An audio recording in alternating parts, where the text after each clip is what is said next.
Welcome everyone to my channel business study with Akanksha. आज हम लोग अपनी बिजनेस स्टडी बुक का दूसरा चैप्टर स्टार्ट करने जा रहे हैं जिसका नाम है प्रिंसिपल ऑफ मैनेजमेंट। इसमें हम लोग मेनली इन कुछ खास पॉइंट्स पे डिस्कस करेंगे। पहला है हमारा मेन मैनेजमेंट प्रिंसिपल का मतलब क्या होता है, इसका नेचर क्या है, इसका सिग्निफिकेंस क्या है। फिर फ्यूल कौन था, फ्यूल का बैकग्राउंड के बारे में जानेंगे। फिर फ्यूल के द्वारा मेजर कंट्रीब्यूशन कौन कौन से प्रिंसिपल दिए गए, और टेलर कौन था, टेलर का कौन कौन सा साइंटिफिक प्रिंसिपल था। फिर इन दोनों का बीच में कंपैरिजन करना और किसका रिलेवेंस मतलब प्रिंसिपल हुआ। पहला तो अब स्टार्ट करते हैं अपना चैप्टर। सबसे पहले जानते हैं प्रिंसिपल क्या होता है। प्रिंसिपल मतलब स्कूल वाले प्रिंसिपल हेड सर नहीं, प्रिंसिपल मतलब सिद्धांत।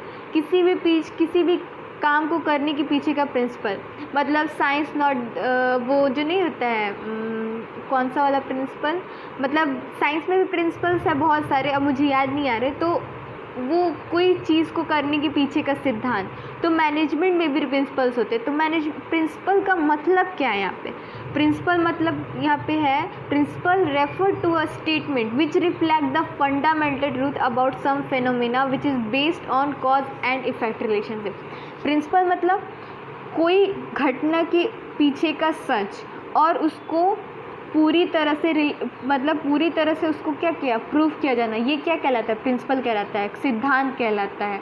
अब मोटर के काम पीछे करने के पीछे कौन सा सिद्धांत अप्लाई होता है, तो वो उसका क्या कहलाएगा, सिद्धांत कहलाएगा। कौन सा प्रिंसिपल है, तो वो क्या होगा, एक स्टेटमेंट ही होगा कि मैग्नेटिक इफेक्ट की वजह से वो मोटर घूम रहा है कि किसकी वजह से हो रहा है। तो ये क्या होता है, एक स्टेटमेंट होता है जो कि सच बताता है किसी भी काम को होने के पीछे का क्या रीज़न।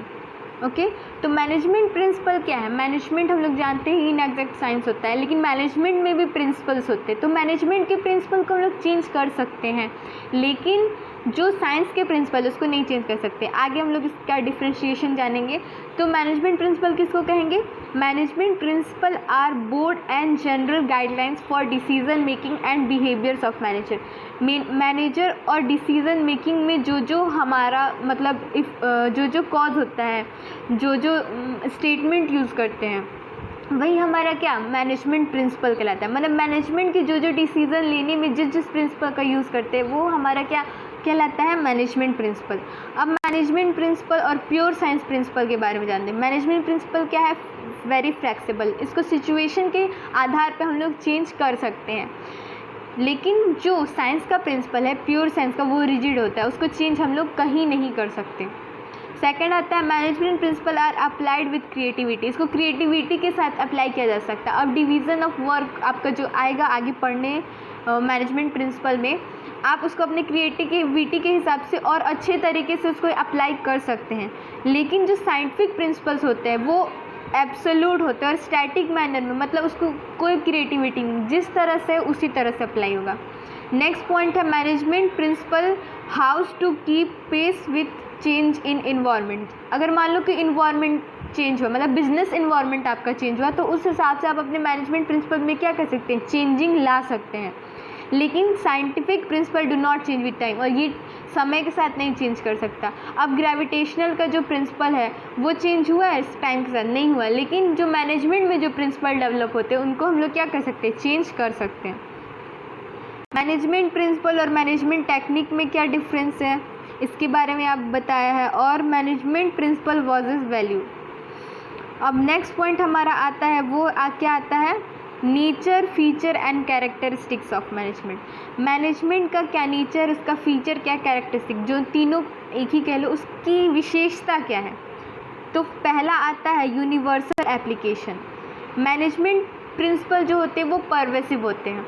मैनेजमेंट प्रिंसिपल हर टाइप के ऑर्गेनाइजेशन में यूज़ कर सकते हैं, business as well as non business, चाहे वो छोटा हो बड़ा हो। जैसे हम लोग जानते हैं ना मैनेजमेंट क्या परवेसिव इन नेचर है, तो मैनेजमेंट के प्रिंसिपल भी क्या परवेसिव इन नेचर होंगे। इसके प्रिंसिपल को आप लोग कहीं भी यूज़ कर सकते हैं, चाहे वो छोटा हो बड़ा हो, जापान हो, रसिया हो, फ्रांस हो, हर जगह पे मैनेजमेंट प्रिंसिपल का क्या होता है, यूज़ किया जाता है। ओके नेक्स्ट है, जैसे मान लो कि आप एग्जांपल दिया है, principle of a division of work is applied in government office. मान लो जो पहला प्रिंसिपल हम लोग पढ़ेंगे जो फ्यूल के द्वारा डेवलप किया गया है वो है प्रिंसिपल क्या है, principle of division of work.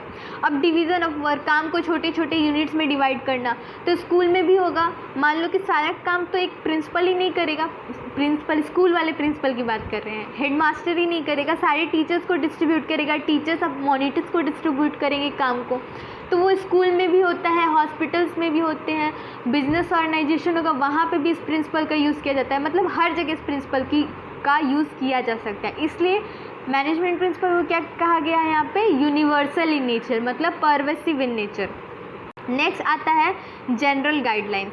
Management principal क्या होता है, जनरल गाइडलाइंस होता है, मतलब सिर्फ आपको गाइडलाइंस देने के लिए मैनेजमेंट प्रिंसिपल डेवलप किए जाते हैं। लेकिन मैनेजमेंट प्रिंसिपल को क्या सिचुएशन के बेस पे चेंज कर सकते हैं, इसलिए ये क्या होता है, ये रिजिड नहीं होता है और किसी भी सोल्यूशन का, किसी भी प्रॉब्लम का ये रेडीमेड सोल्यूशन नहीं होता। अब मान लो मोटर आपका वर्क नहीं कर रहा, तो आप उस पर मोटर का जो भी प्रिंसिपल वो अप्लाई करेंगे तो वो वर्क करने लगेगा। लेकिन अगर यही बात हम लोग कंपनी की करें, कोई ऑर्गेनाइजेशन की करें, तो मान लो कि एक प्रिंसिपल है, principle of stability of tenure, मतलब आप जिस पोस्ट पे हैं उसकी स्टेबिलिटी बनाए रखने के लिए आपको कोई इंसेंटिव्स दिए जाते हैं ताकि आपकी स्टेबिलिटी बनी रहे, आपकी रेगुलर ट्रांसफ़र ना हो, तो वहाँ पे स्टेबिलिटी। तो अब मान लो आप ट्रांसफ़र कब तक नहीं लोगे, 1 साल तक नहीं लोगे, 2 साल तक नहीं लोगे, आपको ज़रूरत पड़ेगी तो आपको ट्रांसफ़र तो लेना ही पड़ेगा।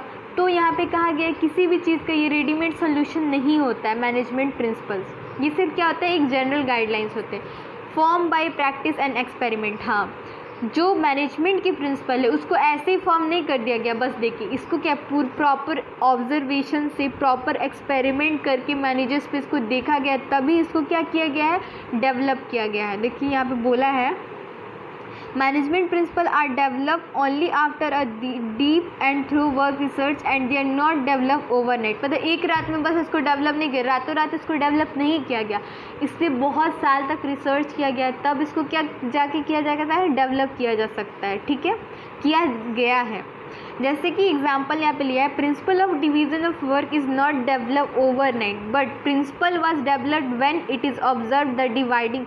हाँ, प्रिंसिपल ऑफ वर्क को ओवरनाइट डेवलप नहीं किया गया, प्रिंसिपल ऑफ वर्क को पहले डेवलप किया गया, फिर इसको अप्लाई किया गया, कंपनी में इसको अप्लाई किया गया, देखा गया कि हाँ वर्क का हम लोग डिवाइड करके चल रहे हैं तो वो वर्क अच्छे से हो रहा है कि नहीं। जब वो वर्क अच्छे से हो जा रहा है, जैसे सेटिस्फैक्शन हो जा रहा है, तब इस प्रिंसिपल को सारी जगह इसको सेटिस्फाइड माना गया, तभी इस प्रिंसिपल को मेड किया गया, बनाया गया। नेक्स्ट आता है फ्लैक्सिबल। मैनेजमेंट प्रिंसिपल क्या है, फ्लैक्सिबल है। जैसे कि मैंने पहले कहा था, ये प्योर, जैसे प्योर साइंस में होता है वो लोग फ्लैक्सिबल नहीं होता प्रिंसिपल्स, साइंटिफिक प्रिंसिपल्स। लेकिन क्या होता है यहाँ इसके मैनेजमेंट के केस में, मैनेजमेंट का जो प्रिंसिपल होता है ये क्या होता है, फ्लैक्सिबल होता है। जिस तरह के कंडीशन आते हैं डिफरेंट, उस हिसाब से हम अपने मैनेजमेंट प्रिंसिपल को क्या कर सकते हैं, चेंज कर सकते हैं और मॉडिफाई भी कर सकते हैं। नेक्स्ट आता है पॉइंट मेनली बिहेवियरल। मतलब मैनेजमेंट के जो प्रिंसिपल को फॉर्म किया गया उसका एक और उद्देश्य था कि एम्प्लॉयज़ के बिहेवियर में कुछ चेंजिंग ला सके। अब जैसे मान लो प्रिंसिपल ऑफ डिसिप्लिन, जो हम लोग का जो डिसिप्लिन है हमारा, तो डिसिप्लिन में अगर हम लोग कोई ऑर्गेनाइजेशन में अगर डिसिप्लिन क्रिएट करेंगे तो वहाँ क्या होगा, एक कोड ऑफ कंडक्ट क्रिएट होगा, जिस वजह से क्या वहाँ पे प्रॉपर्ली कोई वर्क हो पाएगा, मतलब शिष्टाचार हो पाएगा। जैसे कि यहाँ पे बोला गया कि यहाँ पे नो स्मोकिंग का बोर्ड है, आपको स्मोकिंग नहीं करना है, तो उससे क्या होगा, उसके बिहेवियर में चेंजिंग आएगा, वो स्मोकिंग नहीं करेगा, जिससे उसका टाइम भी बचेगा और अपने काम को और इफ़ेक्टिव तरीके से कर सकेगा। तो इसमें इसीलिए इसको मेनली बिहेवियर कहा गया, जो बिहेवियर में चेंजिंग ला सके। तो मैनेजमेंट प्रिंसिपल क्या किया गया, management principle are form to guide and influence the behaviour of employees. This principle insist on improving relationship. हाँ, ये भी मदद करता है सुपीरियर और सबऑर्डिनेट के बीच में, क्या करता है, रिलेशनशिप को क्या करता है, बेटर करता है।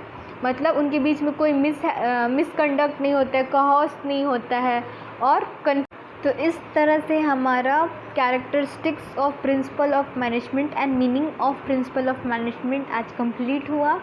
नेक्स्ट वीडियो में हम लोग पढ़ेंगे कि मैनेजमेंट के क्या क्या प्रिंसिपल्स है, मैनेजमेंट की सिग्निफिकेंस क्या है, इसका इम्पोर्टेंस क्या है, ओके, इसके बारे में हम लोग पढ़ेंगे। और मैनेजमेंट में फ्यूल का क्या कंट्रीब्यूशन रहा, मेजर कंट्रीब्यूशन, इनके द्वारा क्या क्या कौन कौन से प्रिंसिपल दिए गए, ये सब के बारे में हम लोग नेक्स्ट वीडियो में पढ़ेंगे। तब तक के लिए हम आपसे अलविदा लेते हैं, फिर कल मिलेंगे नेक्स्ट वीडियो में। तब तक के लिए नमस्कार। और अगर आपको अच्छा लगे वीडियो तो इसको शेयर कीजिए और सब्सक्राइब कीजिए। Stay connected with my channel.